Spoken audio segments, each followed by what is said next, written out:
Amazing.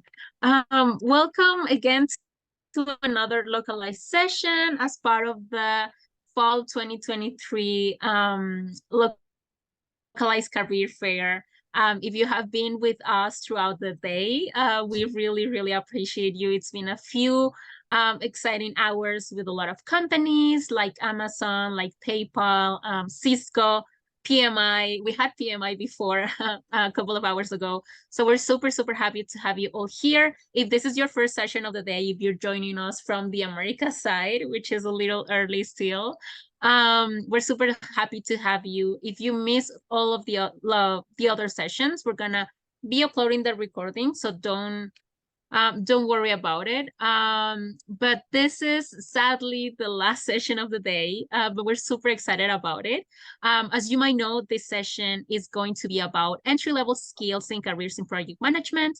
And we have two amazing speakers. We have Jackie War, who's an academic engagement specialist at Project Management Institute, or PMI, as you might know it. And we have Lakon, who's an account executive at Opera Technologies, but also a volunteer and a certified by PMI.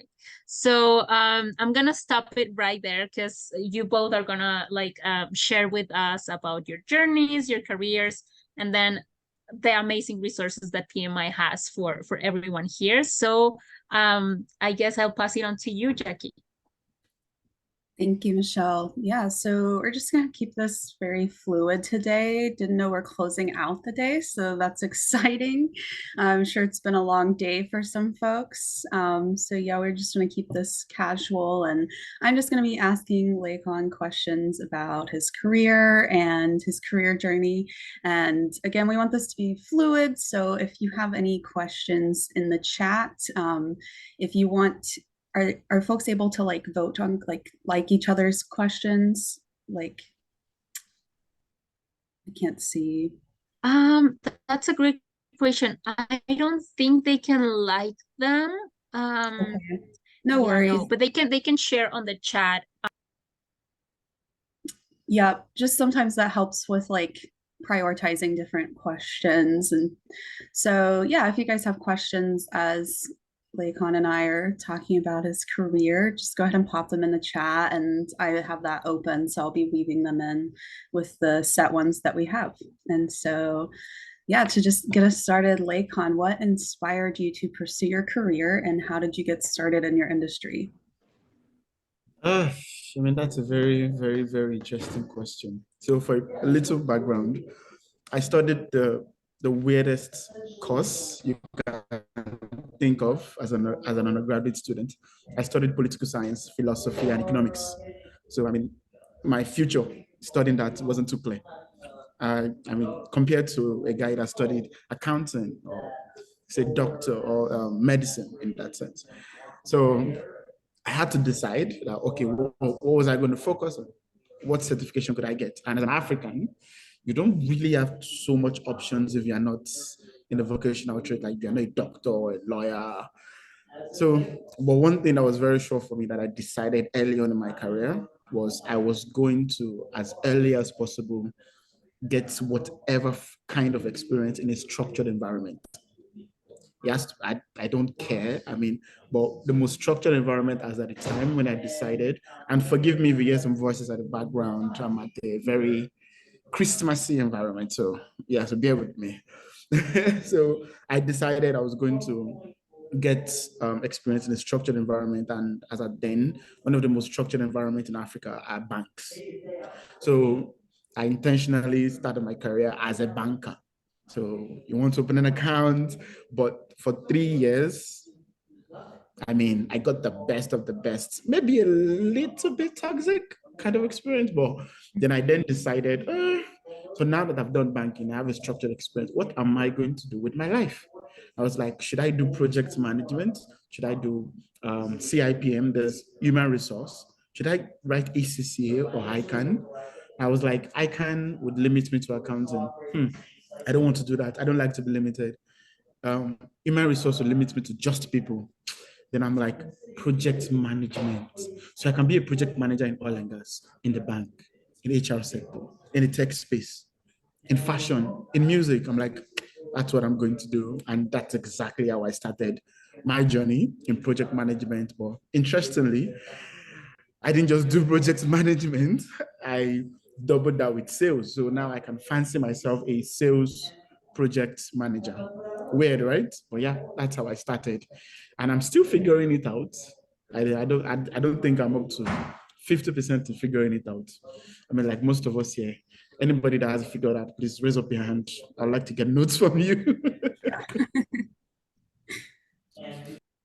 I feel that. I always words of wisdom that we're always figuring it out. So um, that's great to hear, though. I love that perspective about how project management can be so industry diverse, and so you're unlimited. You have unlimited possibilities, and if you're someone, I'm the same way. I don't necessarily like to stay in one lane all the time. I like to try different things, and so project management gives you the tools to do that. And so, can you share a bit about the different roles available in your field and the path people take typically to enter your industry? Okay, so the field I'm working in right now, according to the United Kingdom technician body, it's called the digital technology space, right? So it's not manufacturing, um, it's not medicine, it's not oil and gas, it's the digital technology space, the space that Microsoft and Google and the rest operates in. And yeah, so the roles of or the roles I'm holding currently now, I am an account executive, which is a sales focused role. It's called a tech sales role. So I'm not just a regular salesperson, I'm a tech sales. I sell technology product. You can call me a tech evangelist, meaning if you're a founder today and you build something amazing, and you know, most founders and technical guys are terrible at selling their product most times. So they find people like ourselves who are obsessed with product, and we do demos, we find customers, we get them to pay to use this product. I'm also a program manager. Yeah, meaning if you're organizing boot camps, I've worked with a lot of HR tech companies and talent tech companies, education tech companies to organize boot camps for non-tech senior talent. And I'm also a project manager. Yeah. So as I said, we're still figuring it out, and you can be more than one thing. If there's anything you can take from here, I tell you for a fact, you can be four different things at the same time. A salesperson, project manager, program manager. What else can you be? You can be a doctor with that. Yeah. So how to get into this field? Test and keep testing. One of my bosses when I was in bank told me something very profound, that trial and error is a queen of invention. As young persons, as young people, I'm sure we have hundreds and hundreds of passion. I mean, gone with those days when we were growing up, what do you want to be in life? I want to be a lawyer, and you're a lawyer till you die. At age 10, I want to be a doctor. Age 15, I want to be an accountant. At age 20, I want to be, you can be 10 things, you can be 10 things at the same time. But how do you do it? Keep testing and keep testing. You see a course, do it. You see an internship role, take it. You see a job that you like, change your CV, optimize your LinkedIn, apply for it. Just keep going and going. I started as a financial analyst. I was a banker, a salesperson, then a project manager, then a program manager. Now I'm three of them at the same time. So keep testing, keep testing, keep testing, keep testing. That's it. Yeah, I like that. Yeah, don't be afraid to try new things and just innovate. And yeah, even I think things with particular with project management and entrepreneurial skills in general is that even if you're a lawyer or a doctor and you want to have your own practice one day, like you need skills to be able to get that off the ground. And that's definitely not the same skill set as your hard skills for going to court or saving lives. So, which are very important skills, but definitely completely different from opening your own practice. And so, yeah, definitely like that. Just don't be afraid to try new things. And so, What advice would you give to students who are considering a career like yours and are currently in the process of choosing a major or specialization? Hmm. If you, I mean, I shared my LinkedIn profile a while back. If anyone that wants to mirror a kind of career like mine should be ready to question his life decisions every three days because you're like, am I a salesperson today? Am I a program manager today or project manager? I mean, that's why I have a very active LinkedIn profile, like LinkedIn platform. I have about 15, 12,000 followers. And what I've been sharing, what I share is never restricted to one thing. But if you want a career like mine, oh, where do I start from?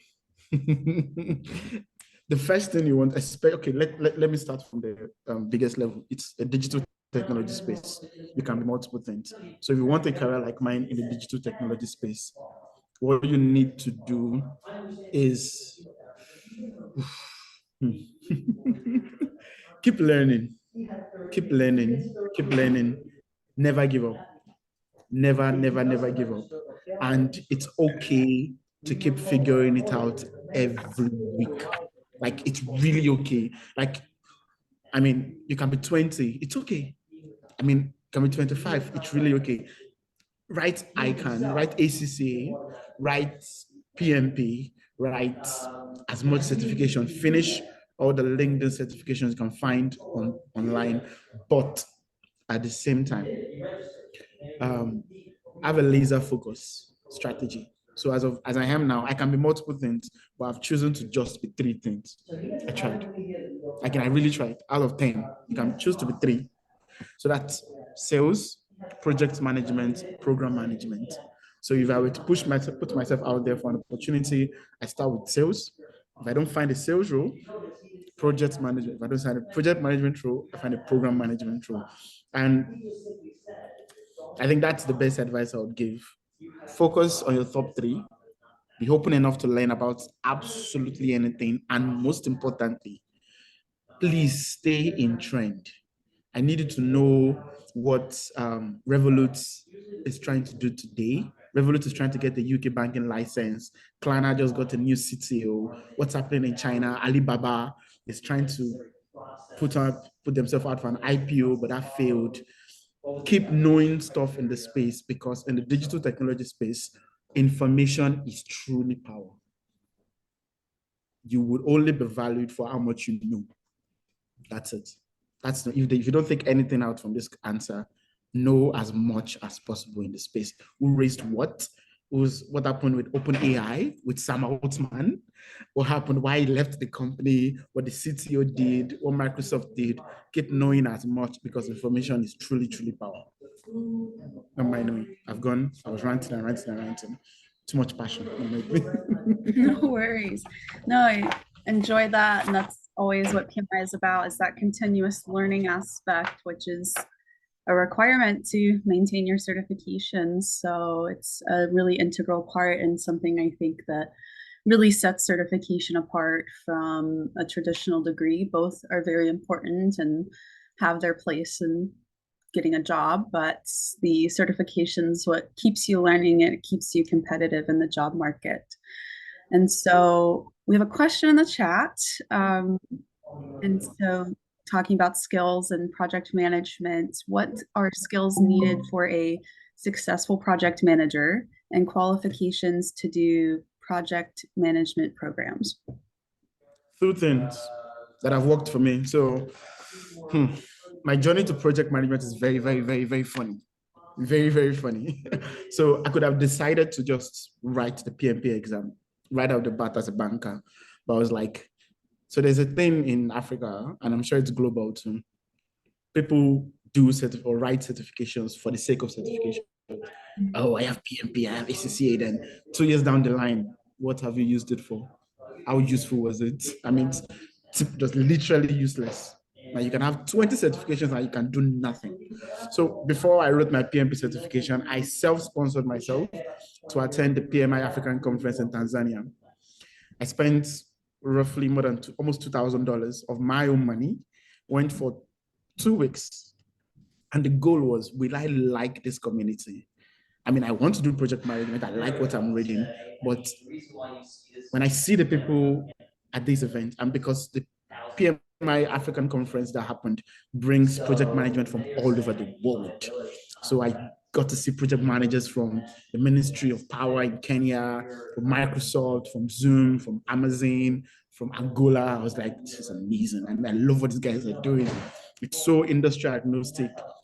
Now, that's the most important thing. The number one thing, and why I said the story was um, connect to the community first before you write any certification or before you try to jump on being something. If you, in this case, as a project manager, be a PMI member. In this case, register for webinars. I'm not saying you should do certifications. Join the community. We're in a age where there's so much information that the only way you can learn is to learn hands-on.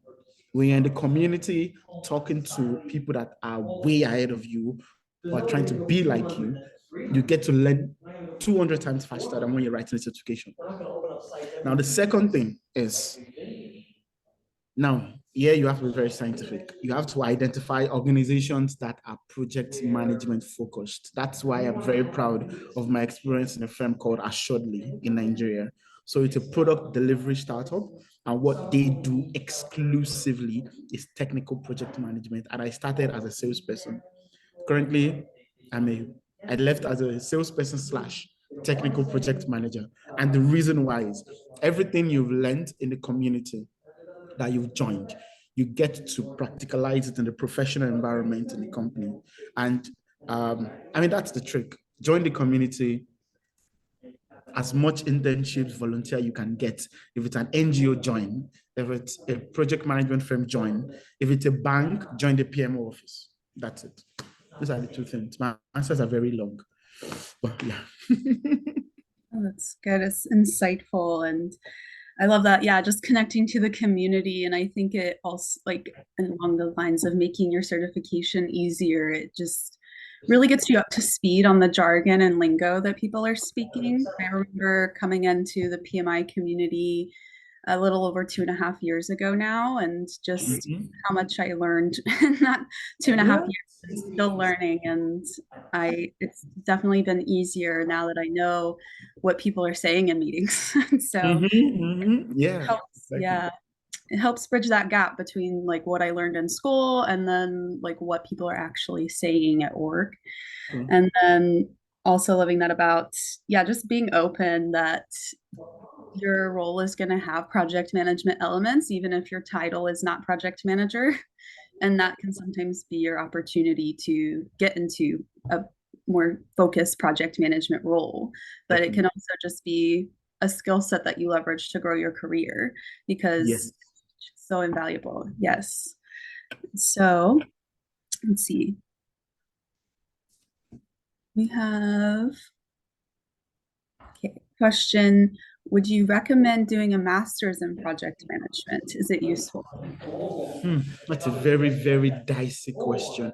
So you can effectively be a traditional project manager or a technical project manager without a PMP certificate or without a master's in project management.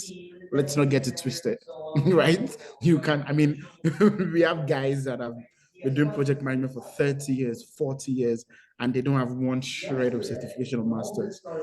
But the reason why the PMP certification exists and the masters in project management exists is to give you structure, is to standardize you and to connect you to a community. One of the biggest reasons why anybody should do masters is not for the masters. It's because of the community that you get out of it. So let's say, for instance, you start a master's program and 30 of you are studying masters in project management. When you leave the master's program, what you would boast of the most is the connections you made with the people while doing the course and how you made use of that connection after school. So it's okay. Be a project manager, write the PMP, do a master's program, but it will be a very, very huge mistake if you don't live without a community. You should always live with a community. That is where the benefit, that is where the growth comes from. Yeah, I hope that Gotcha. answers the question.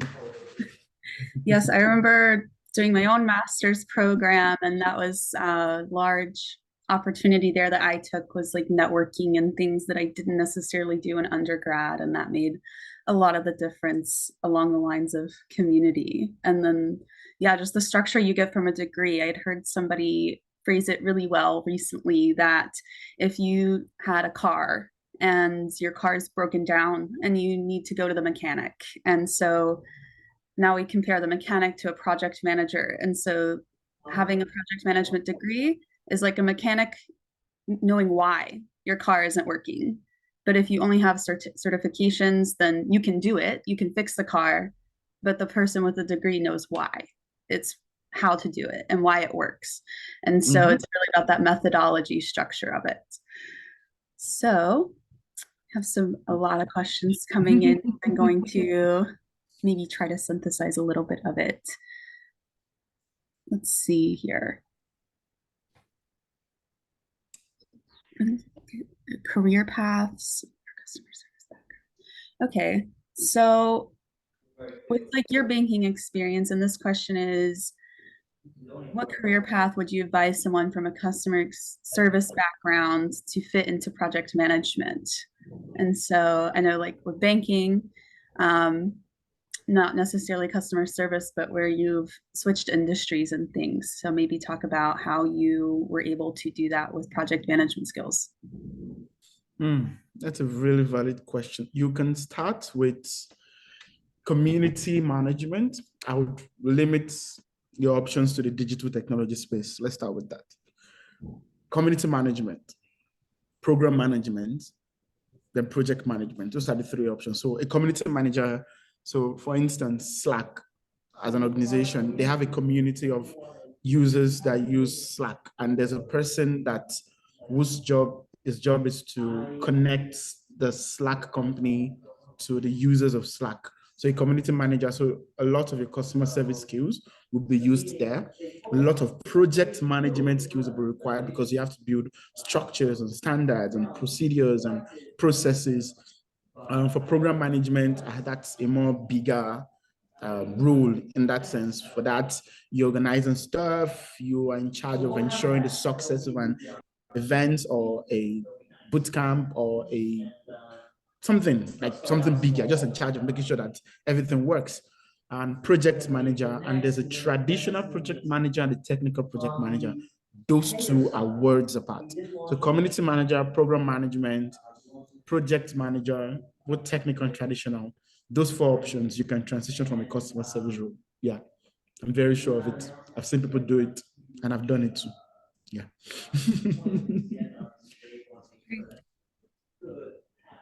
See, we have this question. Let's see. A typical day. Yeah, typical day as a project manager. I don't know if there is a typical day, but so, I think I'll give you two instances. So there's a typical day of a traditional project manager, and there's a typical day of a technical project manager. None is easy. None. So I'm going to pick the example of a traditional project manager. We all know the construction guys. That's I mean, that project management is just out of this world. So there was a time I volunteered as a project assistant for an architect to build a particular branch in Nigeria, and I went for about 2 months. And every day of the week, I was bathed in dust and shouting at artisans. You do this, you do that, you do that. Then we go back to the office, we're carrying papers, we went hard. Like, I mean, that's on that side. But I can tell you more about the typical of a technical project manager. Every day of a technical project manager's life is to pursue the stakeholders who can be the product owner, the developers, front and back end, the core infrastructure dev person. Who else again? You're pursuing probably the salesperson, you're pursuing third-party vendors, you're pursuing literally everybody. I think the job of a technical project manager is to pursue people, honestly. I mean, there's a part where you write the project plan, you operate on Jira, you check what task is done, and all of those are just standards and processes. But the main job itself is pursuing people, and let's not lie, It's annoying. It's annoying. It's really, really annoying. And you really, really have to love what you do to really excel as a project manager, because the literal job of an average person in your project team is to frustrate you, because nobody does what they're supposed to do in time, the way they're supposed to do it, and you have to keep explaining and explaining and explaining and pursuing and pursuing. So to pursue people, I'm sorry, I'm here to break tables. I will have said build a project plan or use software systems, but your job as a construction project manager, technical project manager, you are pursuing people. I mean, for people, it will work for you if you're a task-oriented person. It will work for you if you can see the end from the beginning. It will work for you if you are motivational enough. I mean, when somebody is lagging behind, you can easily pick the person up and say, you can do it. I trust you. You're strong. You can do that. It will work for you if you can manage 5 things at the same time. So the owner of the app is on your neck. The developer is on your neck. The DevOps guy is on your neck. AWS is down. Yeah, I hope that answers a typical day of a project manager. It's not funny, honestly. It's not. Yeah, it's a lot of conflict management, I think, and it really speaks to what was called soft skills, and then now we're calling them power skills. And it's, yeah, just really being able to bring all those people together. With everybody has their own agenda when you're working on a project, and so it can be really difficult to get everybody on the same page and build that shared meaning to work towards that common goal. And it sounds easy, but it's definitely not as easy. Not as easy when actually in practice, but it's part of the fun. So see, securing a role as a PM, and that was similar to one of the questions we have planned here. And so how can students stand out when applying for internships or entry-level positions? Two ways. Two ways. The first, most legitimate, impactful route is to go the community route again. I mean, I got my first project management experience with the Project Management Institute. I mean, immediately I came back from that conference, I was damn sure I was going to do project manager. I'm like, this is so cool. I can be a salesperson and still be a project manager. I can be a musician and still be a project manager. I can be an energy person and still be a project manager. I'm like, okay, awesome. The next thing I did, even before the PMP exam, was become a member. I became a student member and a regular member.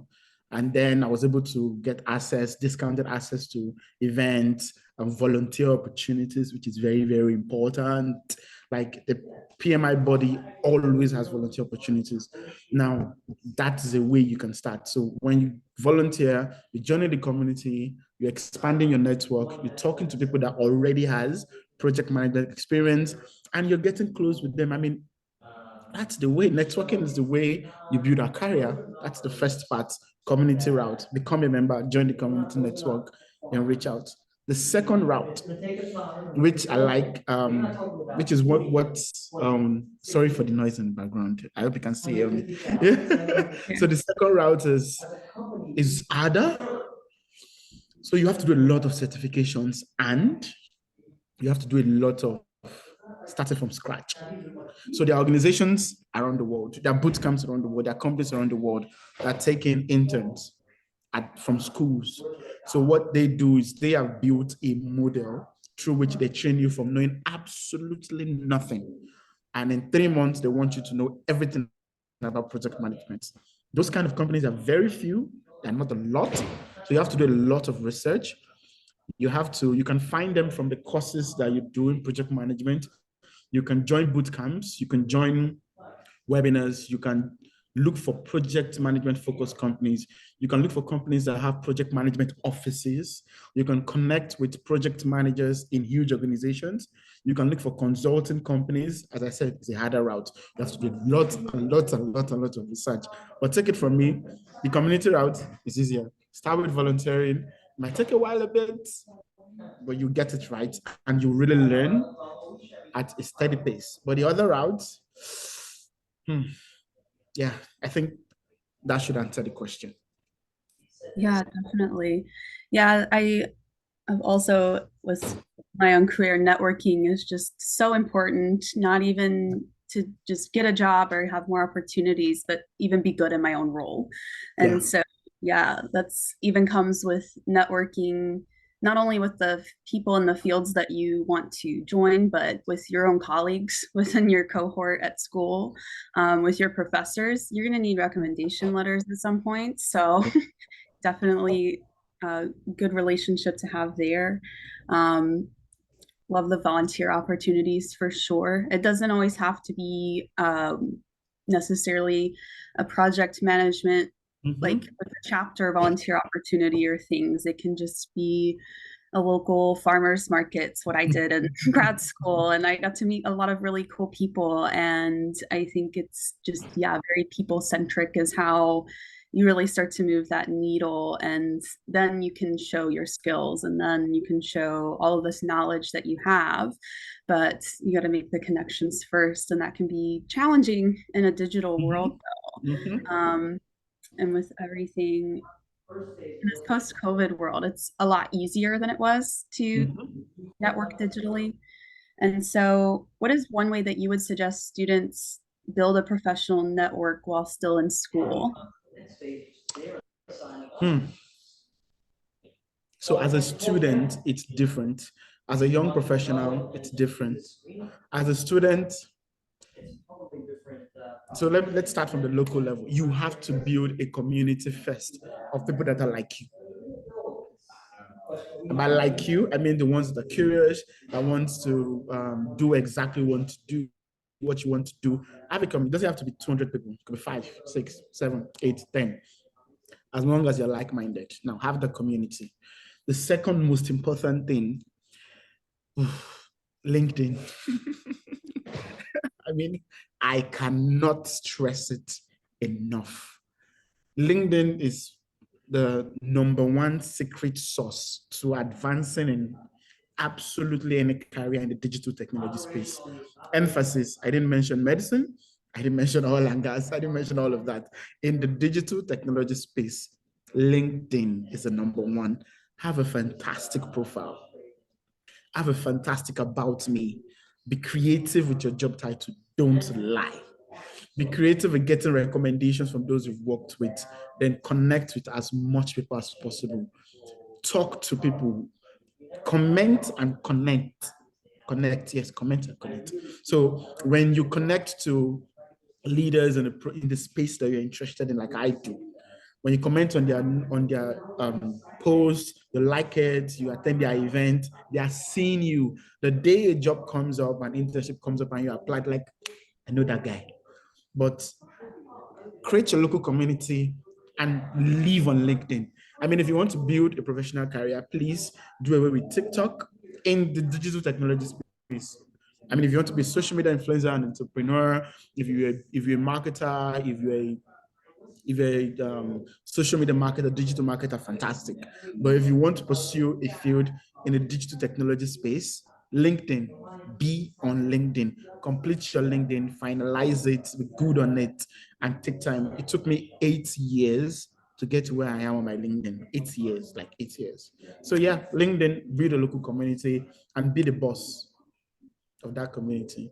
All of you can be the boss, but at the same time, if you want to advance faster, you have to take up responsibility early and you have to take it upon yourself. Don't wait for it to be assigned to you. If you have a community, take leadership, structure it, arrange meetings, arrange get together, invite people. Trust me, people are willing to come to talk to you for free and they enjoy it. People are willing to come back and give back. Like I've spoken with founders and CEOs of biggest startups in Africa. And when we have events or sessions and we ask them, can you please come and talk to this student? They're always like, yes, yes, I'm willing to. So please build a community and stay on LinkedIn. Yeah, those are the two things.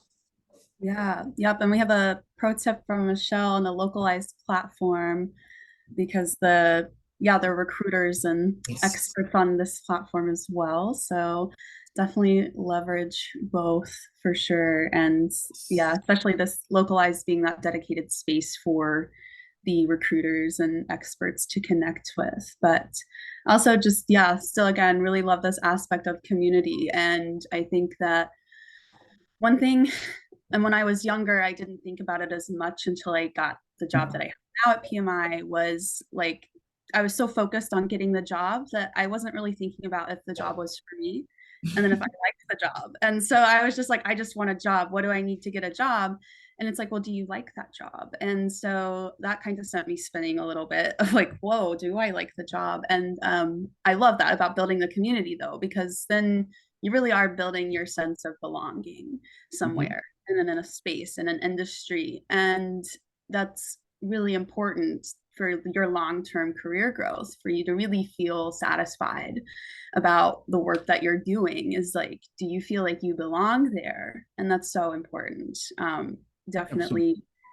Yeah, it's like putting that first, and then everything else will fall into place, I think is a really great perspective to have, especially when building your community out and just having good faith. And like, again, don't be afraid to try new things. I think we say like throwing spaghetti at the wall and seeing what sticks. And so, yeah, like work on building your network and see, as you're doing that, you'll find that there are people that are excited about the same things that you're excited about. And it's just, yeah, putting yourself out there, which can be hard at first, but yeah, the LinkedIn and localized make it a lot easier to do that. Yeah. Yeah, I think one more thing to add to that, on the LinkedIn and localized part, build take as much as possible route to building your profile on every single platform out there. LinkedIn, localized, angel lists, I mean, there are lots of them, because I mean, some recruiters, some companies, some thought leaders, they're spread across. So I love localized one because of, there's one particular thing that makes me love localized. Yeah, it allows me to talk as much as possible about my projects. So I have about 3 projects currently. I'm building a startup, I'm building a tech community, and I'm building an NGO. And I set up my profile on localized. As in, the platform was asking me, what's the website? What are you looking to achieve? I'm like, okay, seems you like to hear what I have to say about this. And when I posted it out, it just brought it out. I'm like, Lekon, you're doing amazing. I'm like, okay, I love you too. I love you too. So build your profiles online on as much platforms as possible. So don't be agnostic to just LinkedIn, localized, angel list, Otter, as much as possible. Yeah, wanted to add that too. Yeah. Yeah. Again, like I remember in my job search, like there were several different ones I had, and then it was just whichever ones were working were the ones that I ended up sticking with. So Yeah, exactly. yep, back to trying new things. Are we missing any other question? I don't think we do have any other questions. So Yes. Okay. Okay. Yeah. It seems like you guys addressed all the questions. That was impressive because there were a lot of interesting questions. But we're almost at the end of the session, which I can't believe it. And at the end of the career fair, so this was like the perfect closing session. So I just posted on the chat 2 resources for everyone to check. If you are looking for a job, if you're about to graduate, or even if you're looking for internships, I suggest you go ahead and click on the jobs link that I share, and you will check all of those available opportunities there. We're about to also upload some of the jobs that you guys have on the Project Management Institute job board. So stay tuned because you will find some more options here. And then also, if you're already like stressed or thinking about applying to jobs and all that process, we have a workshop on Monday on how to improve your CV. So basically, this is an interactive workshop where you can bring your CV, you can bring in a specific job you want to apply, and we will help you live. So So I invite you to register to those. And I just want to thank you again, Jackie Lacon, for your time, to the Project Management Institute, of course, for giving us 2 amazing hours and 2 amazing sessions on this career fair, the last one this year. But I don't know if you have any last questions before we close out.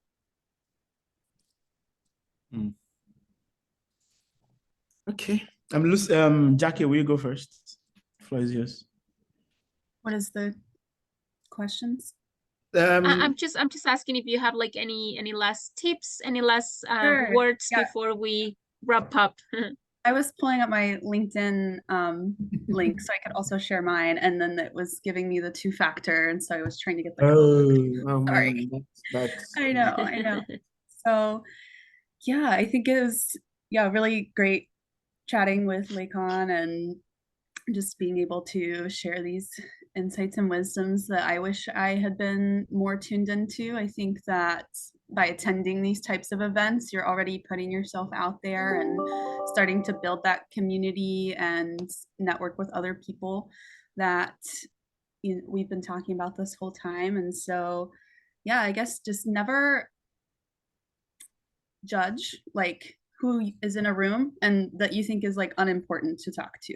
Like you just never know when you're going to meet somebody that's going to know somebody and that's going to change your whole career trajectory. So just always be kind and be welcoming, and I think that's always worked for me. So yeah. I think for me, one of my favorite speakers is Jordan Peterson. One of the reasons why humans have advanced way beyond every version of humans that have existed. I mean, from Australopithecus, and if you studied your biology very well, you know all of those, the guys that came before us, why humans have advanced faster than animals and all of that, and have kept evolving, is because humans never shied away from exploring the unknown. Like, you have to be brave enough to explore the unknowns.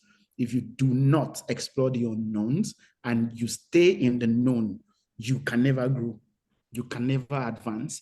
You can not be as impactful, as valuable as you want to be. I mean, it's understandable. A lot of people are not as ambitious as some people, but even an average human has to be brave. It takes braveness, or is there something like braveness?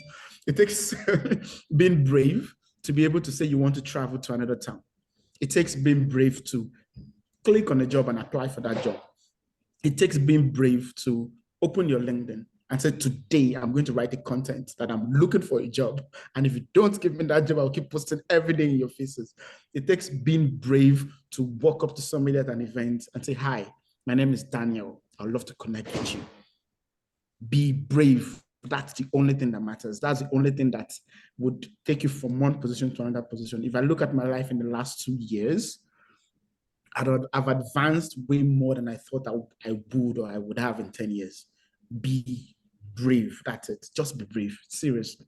Be brave. Yeah, that's the only thing I have to say. Like, be brave. Amazing.